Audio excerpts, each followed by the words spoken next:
सुप्रभात प्यारे बच्चों। हिंदी साहित्य के दूसरे पाठ तीर्थ यात्रा को हम और आप पढ़ रहे हैं। उसके तीसरे भाग में आपका स्वागत है। अभी तक हम लोगों ने कहानी में पढ़ा कि लाजवंती का इकलौता पुत्र हेमराज है जो कि अचानक से बीमार पड़ता है और लाजवंती वैद्य जी को बुला के उसे दवा दिलाती है, लेकिन किसी प्रकार का आराम नहीं होता है। अब आइए आगे देखते हैं कहानी में क्या हुआ। एक दिन लाजवंती ने वैद्य से पूछा, हकीम जी आखिर क्या बात है, यह बुखार उतरने का नाम नहीं लेता।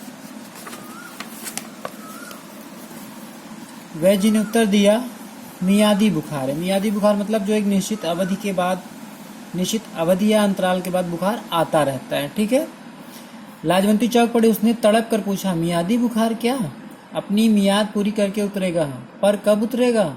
21वें दिन उतरेगा, इससे पहले नहीं उतर सकता। वैद्य जी ने जवाब दिया, आज 11 दिन तो हो चुके हैं, बस 10 दिन और हैं, किसी तरह से ये दिन निकाल दो, भगवान भला करे। वैद्य जी ने उसे सांत्वना दी कि 21 दिन की मियाद है इस बुखार की, 10 दिन हो चुके हैं, 11 दिन और बिताने हैं आपको। लाजवंती का माथा ठनका। हिचकिचाते हुए बोली, कोई अंदेशा तो नहीं है? अंदेशा से मतलब यहाँ पे क्या है, किसी प्रकार के अशुभ की आशंका तो नहीं है? वैद्य जी बोले, देखो बुखार सख्त है, हानिकारक भी हो सकता है। मेरी राय में तो हेम के पिता को तुम बुलवा लो। लाजवंती सहम गई।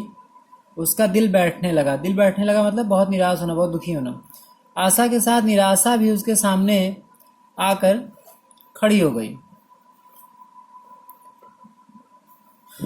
उसका पति रामलाल मुल्तान में नौकर था। उसने तार भेजा, वह तीसरे दिन पहुंच गया।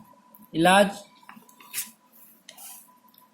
दुगनी सावधानी से होने लगा, यहाँ तक कि 10 दिन और भी बीत गए। अब 21वां दिन सिर पे था। हेम की देह अभी तक आग की तरह तप रही थी।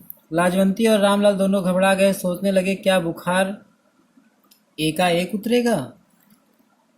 अभी तक मतलब स्थिति ये है कि हेमराज को किसी प्रकार का आराम नहीं है और लाजवंती वैद्य जी के निर्देशानुसार हेमराज के पिता को बुलवा लेती है। और आज 21वां दिन है और बुखार बहुत ही तेज है। वैद्य ने नाड़ी देखी तो घबरा कर बोले, आज की रात बड़ी भयानक है, सावधान रहना, बुखार एकाएक उतरेगा। लाजवंती और रामलाल दोनों के प्राण सूख गए। वैद्य के शब्द किसी आने वाले भय की पूर्व सूचना थे। रामलाल बेटे के सिरहाने बैठ गए। लाजवंती के हृदय को चैन न था। वह मंदिर पहुंची और देवी के सामने गिरकर देर तक रोती रही। इसे कहते हैं माँ की ममता या माँ का स्नेह, जो अपने पुत्र के लिए अत्यधिक स्नेह रखती है, दिखाती भी है। जब थक कर उसने सिर उठाया तो उसका मुखमंडल शांत था, जैसे तूफान शांत हो जाता है। उसको ऐसा मालूम हुआ जैसे कोई दिव्य शक्ति उसके कान में कह रही है, तूने आंसू बहाकर देवी के पाषाण हृदय, पाषाण मतलब पत्थर, पाषाण हृदय को मोम कर दिया। लाजवंती ने देवी की आरती उतारी, फूल चढ़ाए, मंदिर की परिक्रमा की और प्रेम के बोझ से कांपते हुए स्वर में मान्यता मानी। मानता मतलब मान्यता, देवी माता मेरा हेम बच जाए तो मैं तीर्थ यात्रा करूंगी।